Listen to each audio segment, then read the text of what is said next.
Thank you, Presiding Officer. I'd like to thank my friend and colleague George Adam for bringing this debate to the Chamber, and I'd also like to take this opportunity to pay tribute and express my gratitude to veterans and serving personnel in Renfrewshire South, across Scotland and beyond, for their dedication and for their tireless work to keep us safe.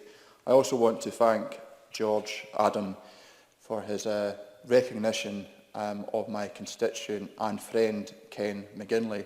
There's not much more that I can add to what George so eloquently said, but Ken is someone who has led a remarkable life, and his commitment and dedication to the cause of nuclear test veterans is one that I have the greatest deal of respect for, and I'm glad that his work has been recognised this afternoon in this debate. In George Adams' statement, he contextualised the events of 1958 very effectively, which reminds us that this is not some piece of far distant history remote from us. It is something that is very relevant, that has happened, if not in our own lifetimes, then in the lifetime of our parents and grandparents.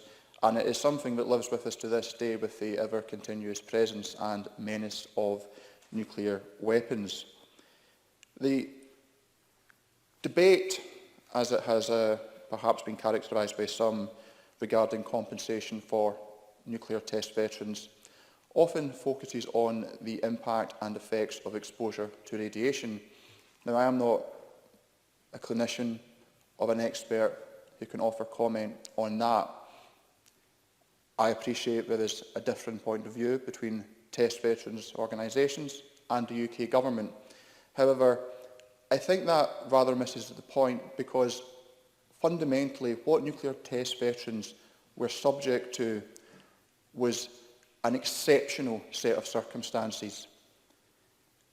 We have had accounts from nuclear test veterans shared with us today of the experience of witnessing a nuclear detonation, of having one's back to the explosion, fists clenched, and due to the intensity of the flash, being able to see the skeletal structure, the outline of blood vessels in one's hand.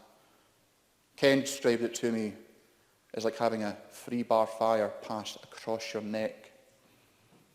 Perhaps the most eloquent and poetic and chilling account of a nuclear detonation was that given by the father of the atomic bomb, Robert Oppenheimer, on witnessing the detonation of Trinity, the first nuclear device in 1945.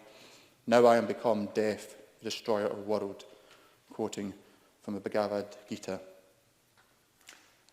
Anyone subject to a nuclear test to witness the devastating impact, the chilling beauty, as some veterans have described it, no one can be subject to that experience and not be profoundly impacted for the remainder of one's life.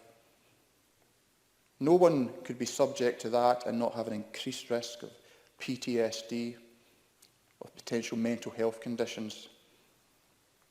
No one could be subject to that, and regardless of whatever reassurances are being given, not have deep concerns for the impact the exposure to such an event could have upon their health.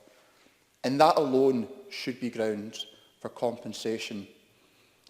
In the year 2000, the UK government recognised the exceptional circumstances of prisoners of war in Japan during the Second World War, and an ex gratis sum of £10,000 was awarded to those survivors or their widows. And that was a correct decision, and it was in recognition of an exceptional set of circumstances.